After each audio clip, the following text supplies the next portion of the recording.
Hello and welcome to the Gothic Unicorn.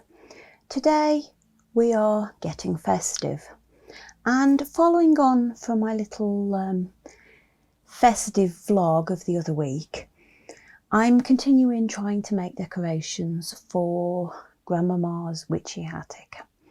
Now, as I said in that previous video, I think that I'm going to go for a very natural sort of the origins of Christmas kind of vibe with a little bit of spooky thrown in. And with that in mind, I've been looking around for inspiration for pieces that I could make to go in there. And this morning I went off to a local museum and came up with an idea. And that's what we're going to work on today.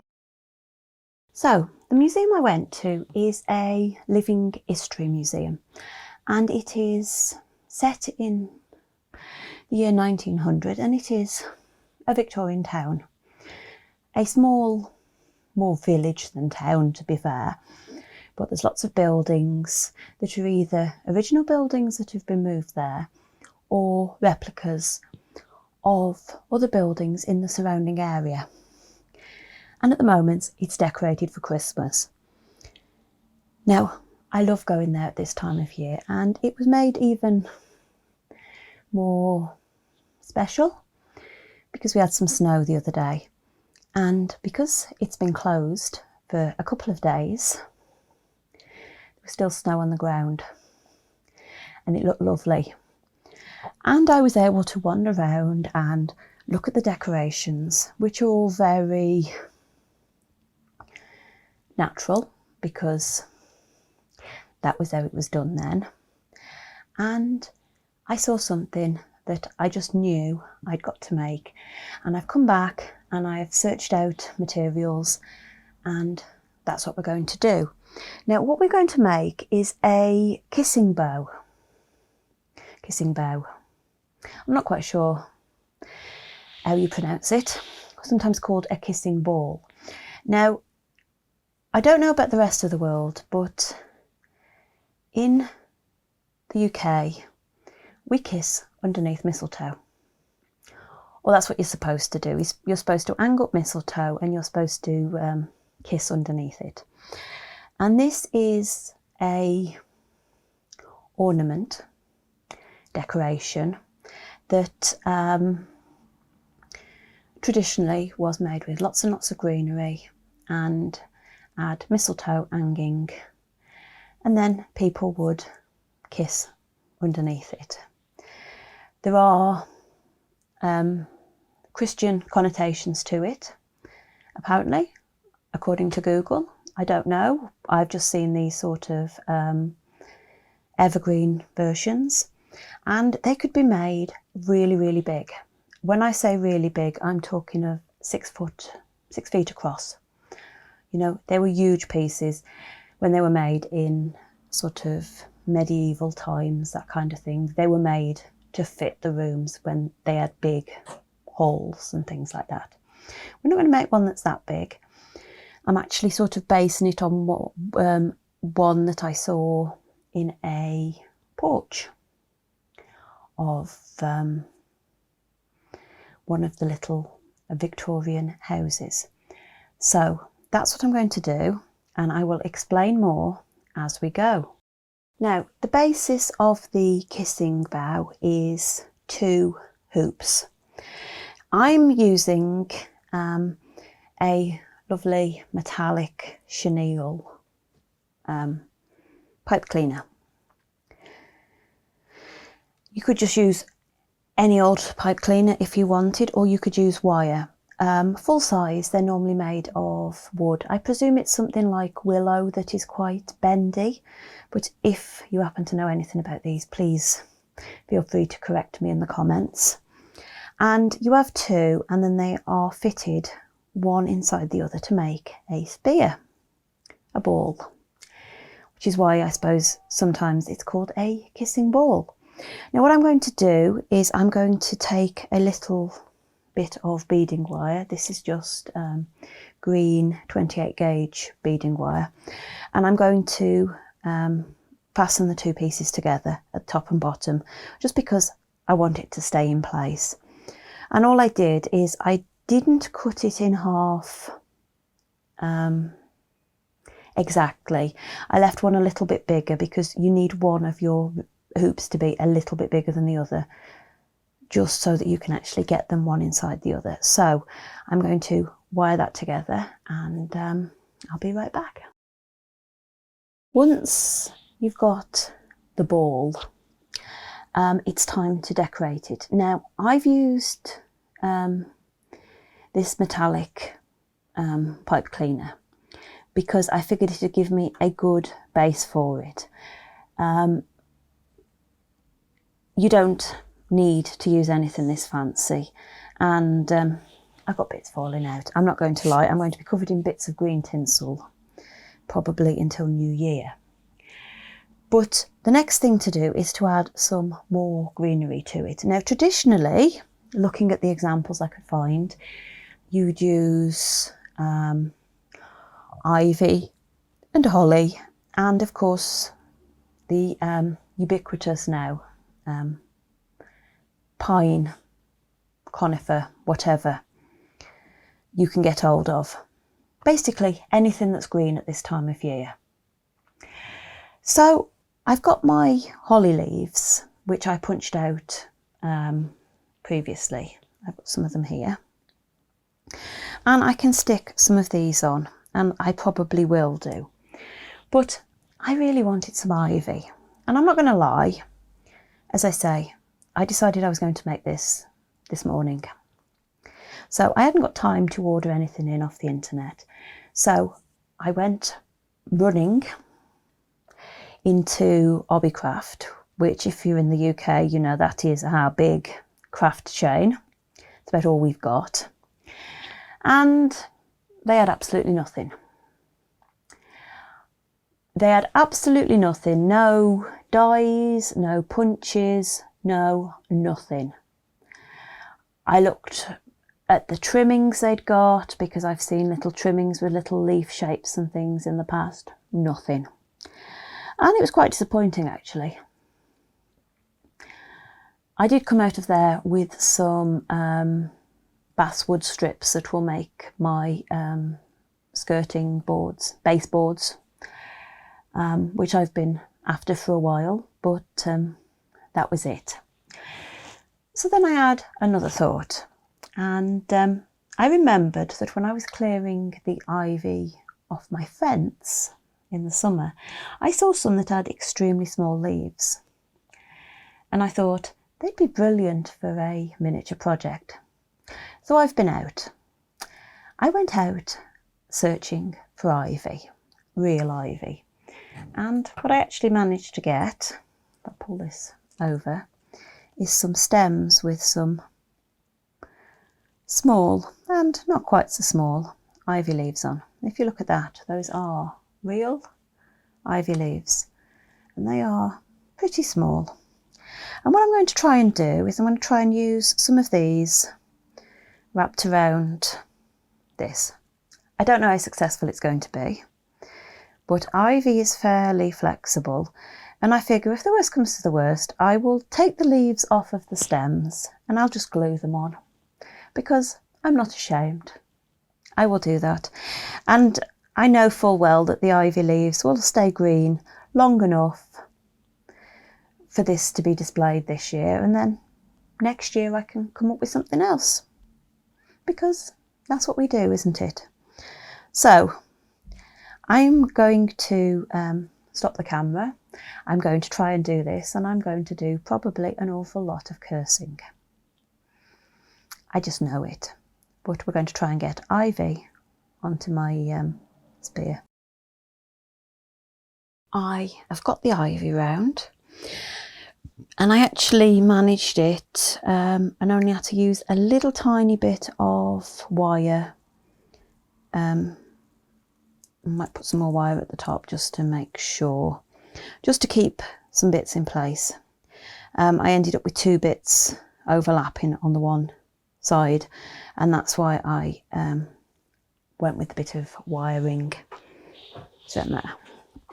Now I know that the ivy leaves are quite big, but if you look at ivy in real life, certainly round by me, some of it gets really big leaves and they're amazing. And you look at it and there's lots of big leaves and then there's a few smaller ones and it looks quite good. So my next step is going to be, I think, to add some of the ollie in. I'm going to probably just stick these in places just to sort of give another dimension, another shade of green. But I do like how this is starting to come together. I'm going to add some red to it because red ribbons seem to be traditional. They probably mean something. And I'm going to use some red embroidery thread though, rather than ribbon, because I haven't got any ribbon that's fine enough. And I need to figure out how to make some mistletoe, because underneath, so it'll be down there, imagine it's hanging from where my hand is, there should be some mistletoe hanging. So that is my next challenge. So I'm going to stick some bits of ollie on and try and figure out what I can use for mistletoe. I left everything last night and I've come back to it now. Now this, I've added berries to the ollie, just so there's little tiny pops of red, and obviously I've added some red embroidery thread as a hanging string. It would probably be ribbon normally, but I haven't got any ribbon fine enough. And what I'm having to do is I'm actually having to hang this off my light because it doesn't sit properly, which is why it's attached to a pair of tweezers, but it's coming along nicely. And I wanted some mistletoe to go underneath, and what I found is I found this little bit of a light green plastic plant. It's actually from a Christmas garland that I was using for some other purposes, cutting it apart. And what I've done is I've stuck some bits together and I've added some little white dots using some white enamel effect paint. I used the red again. The red, it's around here somewhere. I used the red again to add the ollie berries, just to make it look like there might possibly be some berries on the mistletoe. And then of course I've also just added some more embroidery thread so that it looks like string. Now I think I'm going to have to get out a stronger glue to stick the two pieces together. I'm not sure yet what I'm going to be using, whether I'll use a bit of resin or if I will try with some hot glue. I'm not having much luck with the hot glue at the moment though, because it's that cold that the hot glue is failing, because it fails in heat and it fails in cold. And I don't want this to fall apart, so it's going to be like that. Let me get this in shot, like that, with this bit. Yeah. My words are really not working this morning. Underneath. So I've got to figure out how to do that. So that's my next job. Let's put that back that way. That sits nicely. And pop that down as well. So I'm going to go off and have a look at the glue options, and I'll be back. I have attached my mistletoe to the bottom of my kissing bow structure. I used the UV resin in the end. It was really easy just to get a little fix in and not to be too noticeable.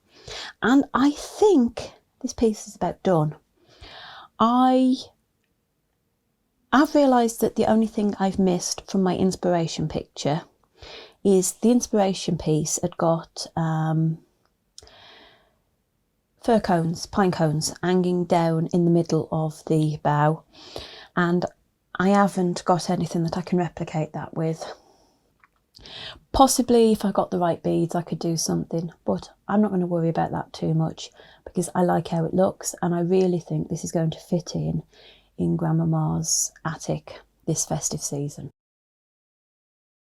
I have hung the kissing bough up out of the way for the time being, and I'm going to have a little look at this tree that I want to also put into my witchy workroom. This is just one of those little bottle brush trees.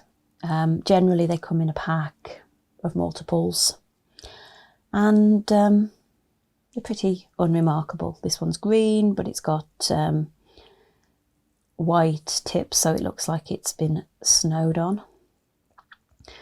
Nothing particularly remarkable, but I think we can make it better and make it look more fitting with its surroundings.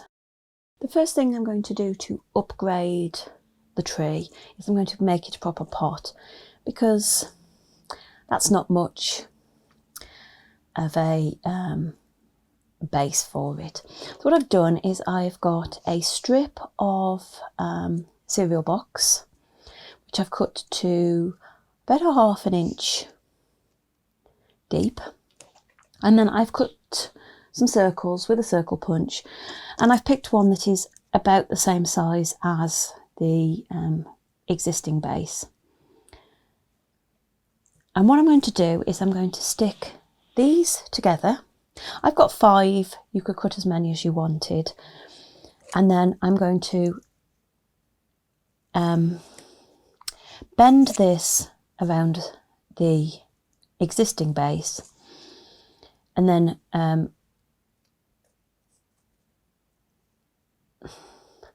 stick everything in place. That's what I was thinking of. I'm going to stick everything in place. I'm going to actually just stick it on to where the top of the base is. Now you could, if you wanted, go in very, very carefully and paint the top there with some brown paint. You could cover it with some soil of choice. I'm just going to leave it gold. I'm going to be honest, it's not going to be that visible, but I'm going to do that, and then we're going to see about painting it and making it look a little less cereal boxish. I have made my fake pot. I stacked up the circles and glued them to the original base, and then I've just stuck the piece round, and I've given it a quick coat of black as an undercoat. You could put enough circles to fill this, make it a solid base, but it's not going to be in a situation where it's liable to be falling over, so it's not an issue. Also, I don't need to stick it down because I'm going to remove it after Christmas, so I don't need to worry about having a large area to glue. But that is the basis of my pot, and yes, my tree's a little bit lopsided, but I think that adds a little bit more realism, because Christmas trees aren't always perfectly straight. So I'm just waiting for the black paint to finish drying, and then I'm going to add a coat of metallic silver to give it a better finish. You could paint it any colour you wanted, but I'm going with the silver. I'm using that one because I haven't yet found my other metallic paints. I've got that and I've got gold, and I prefer that to the gold for this situation, although I'm going to be putting a gold bat on the top of this Christmas tree. So that's where we're at. Silver paint and then decorate the tree. The pot is now silver, and already the tree, to me at least, looks far better. Now to decorate it, I'm going to be using these sequins. It's not really sequins because they haven't got holes, they can't be stitched on. These are the sort that you buy as table scatter. So you can buy them for all different sorts of occasions. These are some Halloween ones, So the bats. And hopefully they're in shot. I've actually got 13. I've got 12 black bats and 1 gold bat.